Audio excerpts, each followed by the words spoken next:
Warning: our YouTube channel and its videos may contain scenes, language, and content that may not be appropriate for all audiences.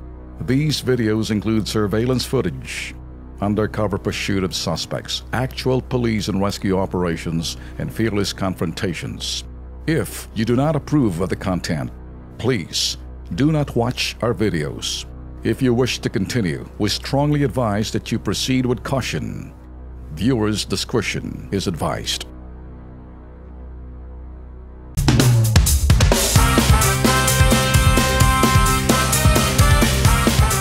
Naalala nyo bang problemang inilapit ho dito po sa Kilos Pronto sa ating programa?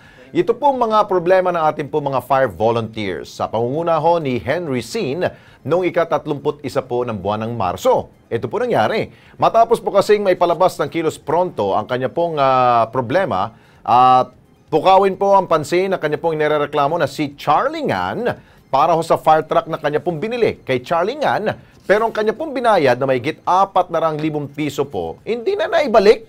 Ito ang good news ngayon mga ka-KP. Kahapon, ayun, mukhang hindi na daw ho galit itong si Charlie Ngan. Binalik na po yung pera at naibayad na po dito, binalik po kay Ginoong Henry Sin. Kasama ho natin si Henry Sin at kanya pong mga kasama sa volunteers sa grupo nyo, Phil Chinese Fire Rescue and Civic Welfare Association. Ang haba ng pangalan ng ninyo. Kumusta? Paano kayo nagharap ni Charlie Ngan? Bali po, tinawagan po ko niya kahapon. Sabi niya, magkita kami. Ibabalik na po niya yung amount na nasa kanya, na 440,000. At sa akin naman, sabi ko sa kanya, thank you.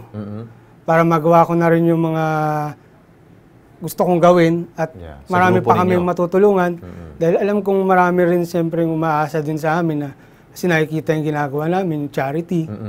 So, kami naman ngayon ay natutuwa naman at naibalik na at ready na rin kami bumalik ngayon. Dahil ikukumpara ho natin doon po mga nakalipas sa araw nung dumulugo dito si Henry, eto pong si Charlie Ngan, akala mo gusto kaming kainin ni Ben Tulfo dito Akala mo pasigaw-sigaw pa siya at ayaw pa kayong pasalitain. Pero nung lumapit kayo doon, anong itsura niya ngayon? Mabait na po. Mabait na? Yun naman pala Anong sabi niya? Ito binabalik niya na. Ito yung dalawang cheque. At soli ko na nga yun para matapos na lahat. Cheque yan Opo. May laman ba yan? Na-check niyo na ba sa bangko? Meron po. Meron Na-encash niyo na ba? Actually, yung isang pong check dated po kahapon.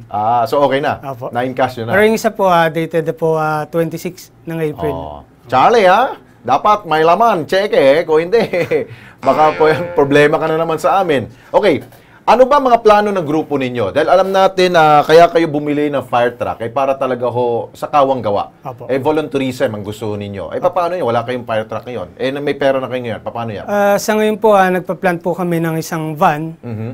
Yung van na po yun is for charity civic welfare activities. The same time, fire rescue van din siya. Okay. So, dual purpose po siya.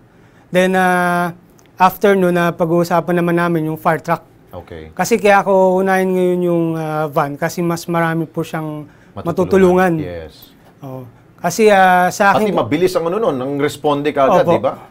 Mga kompleto mga gamit doon? May pang first aid? First aid po, yung mga medic po. Tapos doon din po namin pwede karga yung mga nag-donate po sa amin ng mga lumang damit, mga delata, kung ibibigay namin sa mga biktima ng sunog, mga bagyo, ganyan. Alam mo mga ka-KP, maganda ho ang hangarin po ng grupo ni Henry.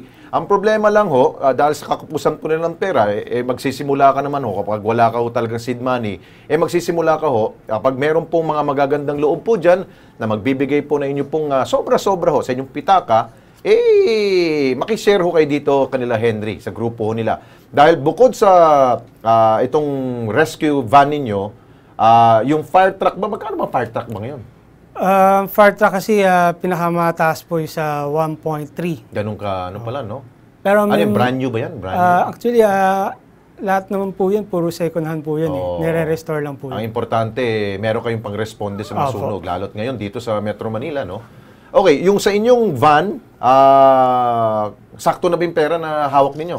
Opo. Sa rescue Yung van? sa unang ano po, yung sa Oo. una namin nakuha. So, meron na. Opo. May sobra pa po ron. May sobra pa. Opo. Okay, kung kayo po merong kung may sobra rin kayo, okay naman po itong grupo nito nahihiya nga, di ba nahihiya ka, Henry, dahil wala yung fire truck, nagbigay ng pera yung mga kilala ninyo, tapos hinahanap yung fire truck, hindi mahanap. Opo. Ayun, ngayon, anong sasabihin nyo doon sa mga nagbigay ng donasyon sa inyo? Doon po sa mga donor po namin at mga sumuporta po sa amin. Dito, yan, yun. Wag po kayong mag-alala dahil kami naman po, yung mga tinulong nyo po, may pupuntahan din po yung mga tulong nyo. Dahil kami lang po, tulay lang po kami dun sa mga tulong na ibinigay nyo para makarating din po sa mga nangangailangan po. Tama nga naman. Siguraduhin nyo, i-audit rin ninyo yan, ha? Opo. Alam mo naman yung mga nagdo-donate, baka sabihin nila, baka nabulsa ninyo yan, ha? Opo. Ay, pakita nyo na ito po yung napuntang pera ninyo. Opo. Para ganahan rin sila magluwal ng, Opo. nila, ng donation nila, di ba? Opo, sir. Okay, siguro, panghuli, imbitahan nyo sila at sa mga meron pong sobra-sobra ang pera dyan, mag-donate ng fire truck. Unang-una po, gusto ko magpasalamat po sa pong may kapal natin. Dahil po sa kanya, natulungan din po kami. Sa Kilos Pronto po, at bitag po si Sir Alex Santos po, at si Sir Ben Tulfo. Maraming salamat po sa inyo. Kundi dahil po sa inyo, hindi po namin mabawi ngayon yung aming gusto. At magagawa na po namin ngayon yung gusto namin makatulong. Yeah. Kami po natutuwa dito sa Central Civic Association namin. Una-una yung mga suporta namin, nagpapasalamat din kami kahit na ganito pa man yung nangyari. Nandiyan pa rin kayo, hindi pa rin kayo nagsawang suportahan kami. Yes. Mga kapwa officer ko, yung pong mga member ko po. Pasalitain Wala pong sawang tumulong sa amin. Alan, sir. Alan, go ahead. Ikaw Gaya po ng binanggit ni Sir Henry, lubos kami nagpapasalamat dahil it's about time na we're about to start. Yeah. Kasi medyo naantala yung mga plano dahil nga dito sa naging stressful din sa party ni Sir Henry.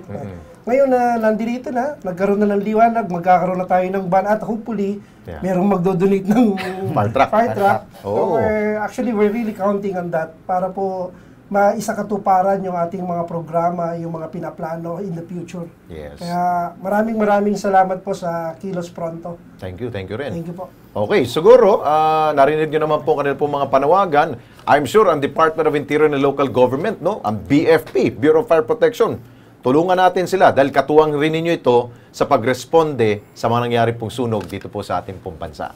Thank you so much sa inyo. Henry, good luck sa inyo mga volunteerism ninyong gagawin. Thank you. Salamat po.